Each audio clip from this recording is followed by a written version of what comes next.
This episode of Wheat Pete's Word is brought to you by Syngenta. Stack the deck in your favor in 2025 with a stacked cereals lineup of crop protection products from Syngenta. With proven technology for exceptional disease control and greater plant resilience, you'll find game-changing solutions for your wheat crop. Visit syngenta.ca for more info.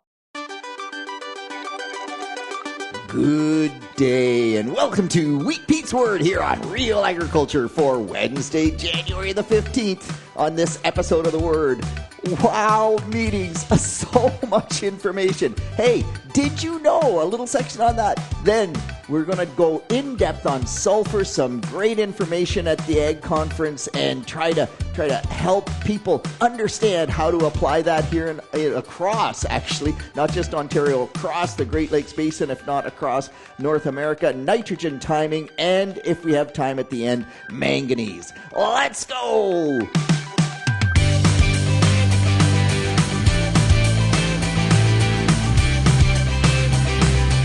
So yes, just unbelievable information. Southwest Ag Conference, Grey Bruce Farmers Week, Tech Talk Tuesday, the University of Guelph Soil and Crop Club. So I got to speak to the University of Guelph Soil and Crop Club on Monday night. I so love doing that. Thanks to Taylor for inviting me, and a room full of budding young agronomists. Wheat Pete gets to twist their thought process a little bit sideways about the real gains in production agriculture, about carbon flow, and then we open up the floor to talk about tillage. What a blast. There are still some die-hard ground beaters, even in that group of young farmers, young agronomists coming up, and I really was able to challenge that whole thought process.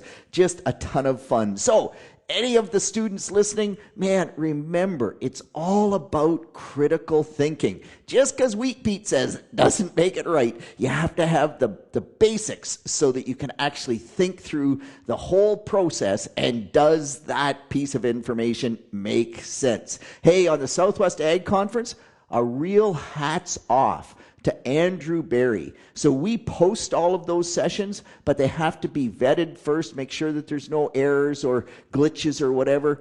Andrew Barry has just come to the table and done an amazing job. You can go now to the website if you are Ontario Ag Conference participate, whether it's SWAC, it's MWAC, which is this Friday, Midwestern Ag Conference, the Precision Day, or next week, the Eastern Ontario Crop Conference.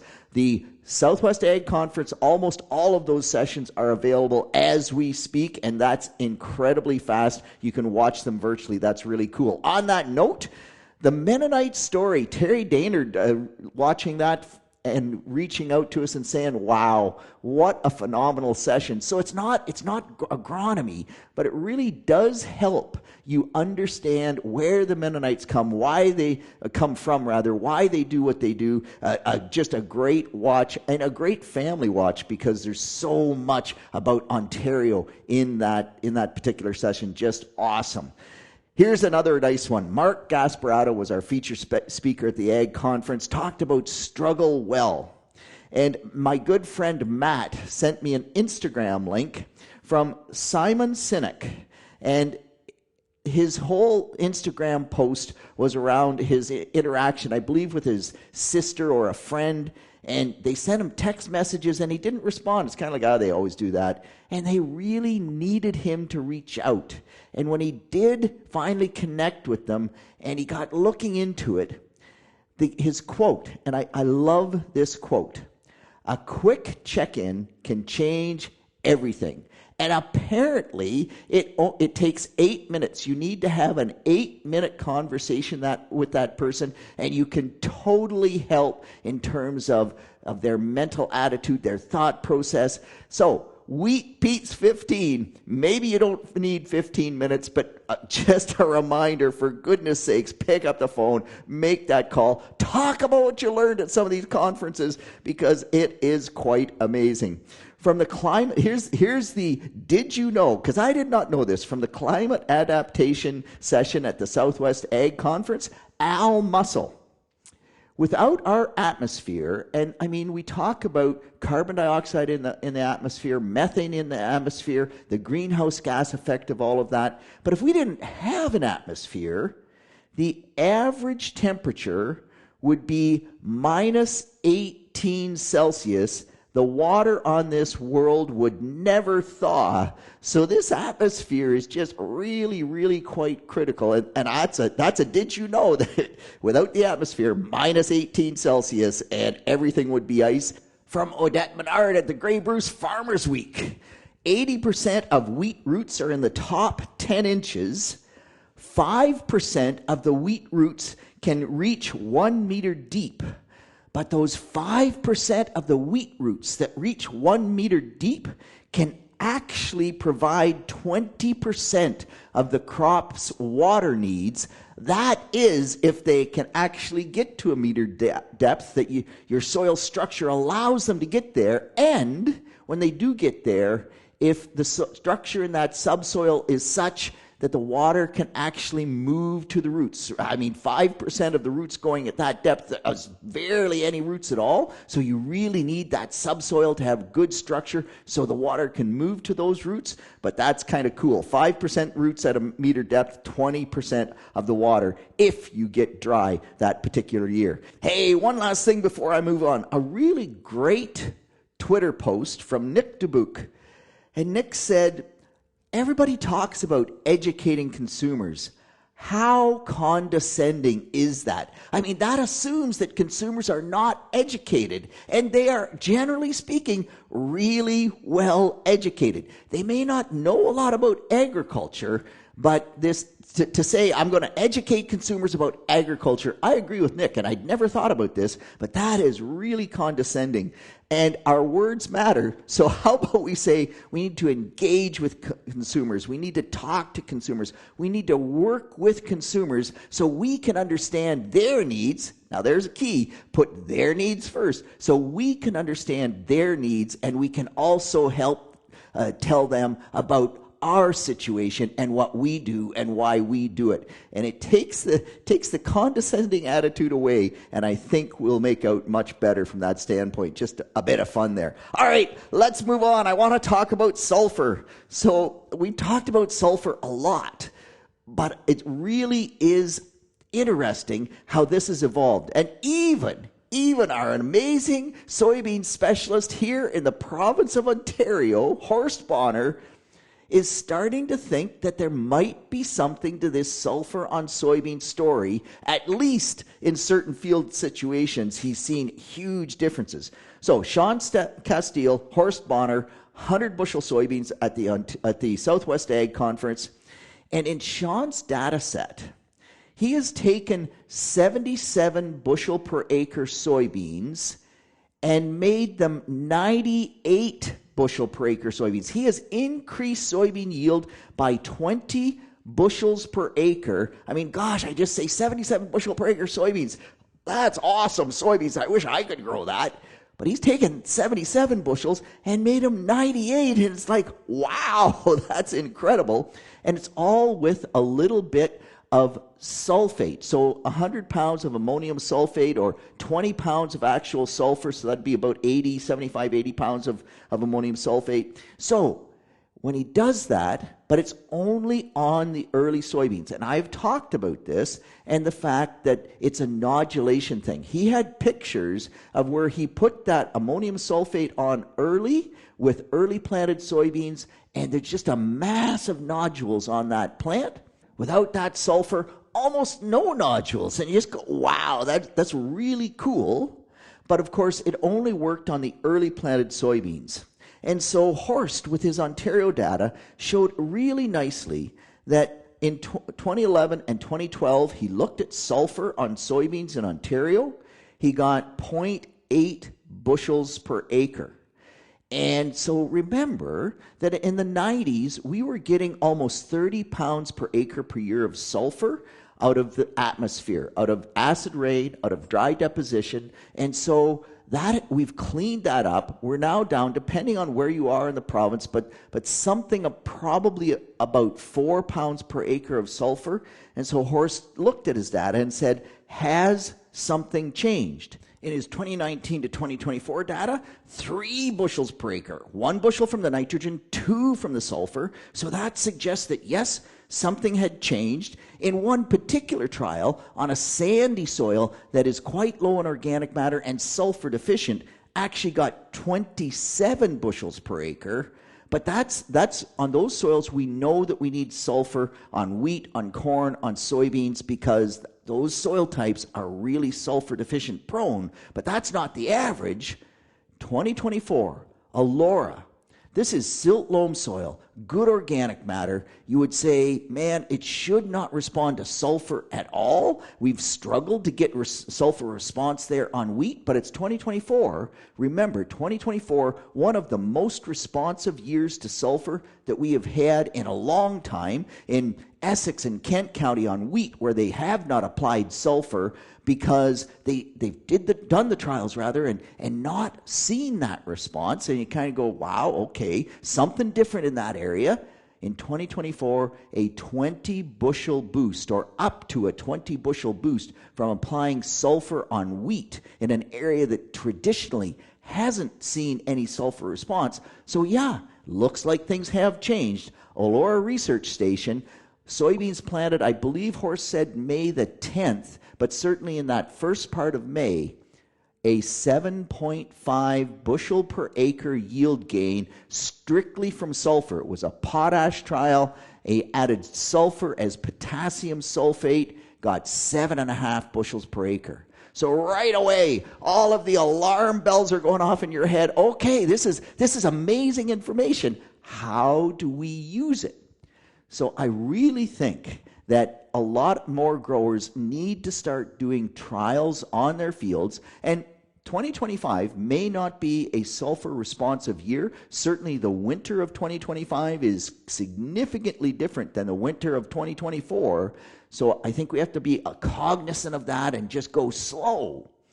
But if you are planting soybeans early in Ontario, in southwestern Ontario, if you're in April or before the 10th of May, if you move to Grey Bruce in that part of the world, if you're planting before the 15th of May, I really think it would be fun to put in some strips of ammonium sulfate. It has to be sulfate.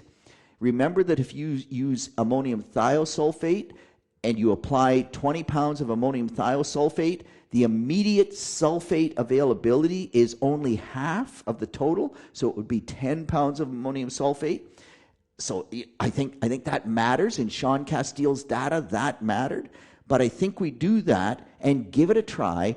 If you get late, remember, if you get late, there's already enough sulfur coming out of the organic matter. So June planted soybeans, we're off the table with that sulfur response. We're not going to do that. And if you're on that sand soil, for goodness sakes, you're going to do it all the time because that's that deficient. But Brett asks a really good question. Okay, Pete, so I put 3,000 gallons of finishing hog manure where I'm going to plant soybeans this year. Do I need that early sulfur? And so, Brett, the sulfur in manure is elemental. It's in the elemental form. There's almost no sulfate sulfur. Plus, you put it on in the fall, so that sulfate sulfur probably got leached out of the rooting zone and isn't in the top 3 inches where that germinating soybean seed is going to need to get to it really early.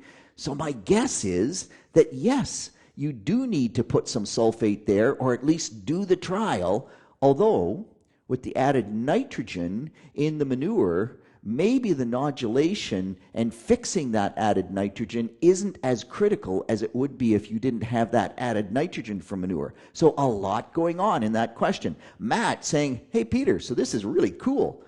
You know, should we be switching and using ammonium sulfate on my edible beans? Because we always had some nitrogen. Would that sulfur help?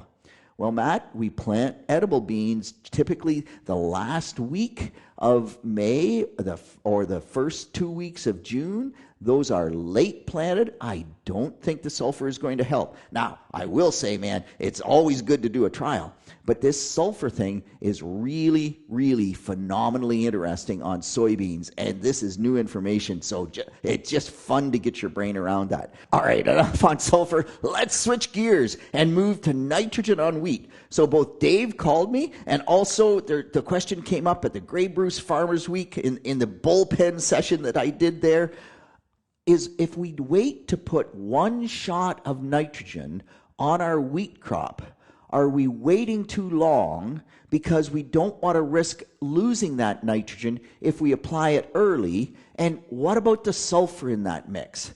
So, Dave, that early sulfur, 2024, there was one trial, and we didn't have many trials, so I can't say there's 5 trials that didn't work. There was one trial.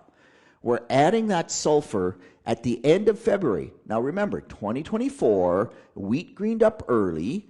When we did it early, that February application in Kent County, the wheat was already green and growing, versus putting that same sulfur on the 10th of April, we gained an additional 5 bushels per acre, and it appeared to be from the sulfur because we didn't put much nitrogen on in that February time frame. So I think getting the sulfur on early, and we've talked about this before, I think that's pretty important. But then the question becomes, are we hurting ourselves? Because if I only go one application of nitrogen, I'm waiting, I'm not putting it on in February or March, I'm going to wait till the 20th of April. Am I losing yield from delaying that first nitrogen application? And so when you look at that data, man, there's lots of data there, and I think the best analogy is when I look at my urea on wheat versus 28% on wheat. And when we look at that comparison, always, I put 28% on wheat, it greens up almost immediately. I put urea on wheat, it takes 10 days to 2 weeks to green up. But the difference in yield between those two treatments is quite small, 2.5 bushels per acre. And so if that timing of nitrogen makes a big difference, and by the way, Shane and I also did some trials on this, you can delay nitrogen pretty significantly if, big if, you planted wheat early and you have lots of tillers. You plant wheat late and you need to promote tillers in the spring, early nitrogen pays. You plant wheat early, there are lots of tillers, then I think that delayed nitrogen, and our research supports this, it's really not hurting us as much as you would think. In fact, Brian Arnell spoke at the Southwest Ag Conference and another session that you just have to watch, because his discussion around soil tests and just how to interpret soil tests it really puts things in perspective, and I just love that part of it. But he's Oklahoma, and his comment was, I like to see wheat yellow through the winter. If wheat isn't yellow through the winter, then typically it tries to carry too many tillers through the spring, and we've seen higher yields when we stress the wheat in the fall before it goes through the winter. And I'm going, wow, last fall we had all this discussion about yellow wheat and nitrogen and sulfur deficiency, and Brian says that in Oklahoma at least, when that happens, it does 2 things, and he has pictures, great pictures to show it in his presentation. One, it forces the wheat roots to go deeper. Remember what I talked about with Odette Menard? If we can get that 5% of the wheat roots deep, if it ever goes dry, we've got those wheat roots to do something for us. Now, they probably won't go a meter deep in the fall, but they definitely go deeper, which sets the wheat crop up to have better deep roots next spring, when we need those roots to go deep. And the other really interesting thing, and I have never looked at this, but he said what happens when you stress it in the fall is it will drop a few tillers in the fall that it wasn't going to keep next spring anyway, because it's got too many tillers. And so rather than putting resources into those tillers that it would drop next spring, It drops them in the fall. It puts more resources into the heads, the tiller heads that it's going to keep, or the tiller stems at that point, because there's no heads. And because it reduces the number of stems that won't make it through to maturity, you end up with a stronger stem count in the spring that will make it through to maturity and higher yields. So I find that incredibly interesting. The other thing that Brian talked about was you can put the high nitrogen rate strip in the field and you wait till the wheat beside it starts to turn yellow. He says once it starts to turn yellow, you can look at the growth stage, look at the nitrogen uptake curve, and you can predict how much nitrogen you actually need to apply to get to maximum yield. It totally goes against the concept of don't let the wheat crop have a bad day, but it's a really interesting thought process. Very cool. I got to finish up here quickly on manganese. So Brandon asking an awesome question. They did a bunch of soil samples. They came back with their manganese indexes in that field consistently between 15 and 19. Now remember, in Ontario at least, we use a manganese index. A lot of labs only use parts per million of manganese. The problem with only using parts per million is that manganese availability is highly related to pH. So the manganese index looks at the pH, looks at the manganese parts per million, and if you're under 15, we think that you're probably going to be deficient. You really got to watch that field. If you're between 15 and 25, you're in the gray zone. So guess what? Brandon, all 15 to 19, man, he is in the questionable, the gray range of manganese responsiveness. Last year, 2024, the soybeans did go deficient. And his question, and great question, was, hey, what about wheat? Do I just automatically apply because I know my manganese is a little bit on the low side? What about corn? A good email discussion between Brandon, myself, Colin Elgie, the soil fertility specialist with the Ministry of Agriculture, Food and Agribusiness. And on wheat, watch it. If you see it go deficient, and the reason we say watch it is that it's just on the borderline, and you may not see an economical response. But now that you know it does go manganese deficient, you really watch those areas. At the very first sign of any yellowing, you apply. And if you get into a situation where you regularly have to apply, there is some good research. Soren Husted presented at the Ag Conference a while back that you probably need to apply that manganese even before you see the deficiency. But until you identify that field that it does have consistent manganese issues, you probably don't need to go there. My comment on corn is that it's rarely responsive. Colin countered that on some sand soils, they have seen some very good response on manganese on corn. This particular field is clay loam, so I'm going to stick to my guns and say you don't probably need it on corn, especially if you're just seeing marginal soybean manganese deficiency. But certainly, as Colin says, if you're on sand, you got to pay more attention. So a great discussion around manganese and just how that nutrient works and when you don't need it. And with that, I am out of time. That's it. That's all on behalf of the team here at Real Agriculture. This is Wheat Pete with the word for Wednesday, the 15th of January. Hey, keep the questions, the feedback, the comments coming. Keep attending those meetings. They're amazing. And I hope to see you on Tech Talk Tuesday in the chat group, and give me your questions. See you there. Bye now.